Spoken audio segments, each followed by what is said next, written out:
A snow-covered city. Winter night snow was falling from the sky, covering the entire city in a blanket of white. But 10-year-old Qasim had nothing to protect himself from the cold, except a torn, worn-out cloth. Qasim had no one in this world. He worked in the stables of the city's richest and most ruthless merchant, Seth Hashim. His job was to clean the horses and sleep in a dark corner nearby. In return, he received only 2 dry pieces of bread, and even that depended on the merchant's mood. That night, the hunger was unbearable.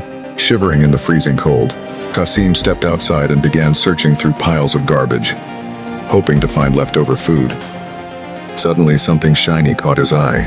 It was a silver coin. Perhaps it had fallen from a traveler's pocket. Qasim's heart started racing. With just that one coin, he could eat properly for an entire week.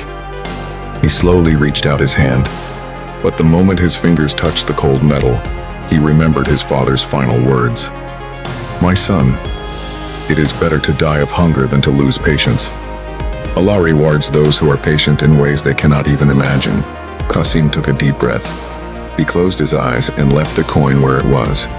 Returning to his corner, he wrapped himself in his torn cloth. This was his first test. The next day, a mysterious dervish arrived at Seth Hashim's house.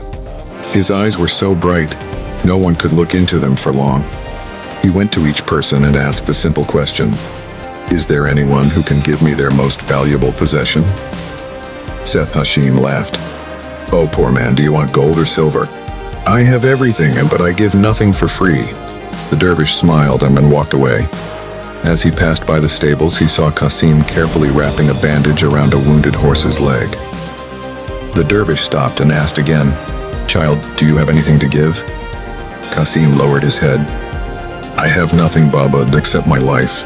But if you are hungry, you can have my bread." He offered his only meal of the day and a half-dry piece of bread. The dervish took it, kissed it, and gently placed his hand on Qasim's head. Then he handed him an old rusted key. Qasim looked confused. "What is this?" The dervish's voice echoed strangely. "This is the seed of your patience. Keep it safe.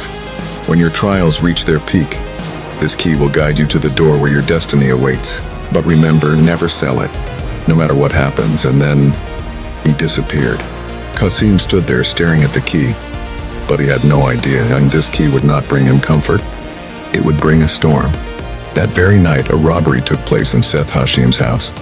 A priceless diamond, meant as a gift for the king, was stolen. The entire house was searched. When the soldiers reached the stable, they found the rusted key in Qasim's pocket. Seth Hashim shouted in rage, "You thief, where is the diamond? And where did you steal this key from?" Qasim broke down in tears. "My master, I am not a thief. The dervish gave me this key." But no one listened. The soldiers beat him mercilessly and threw him into the darkest prison in the city.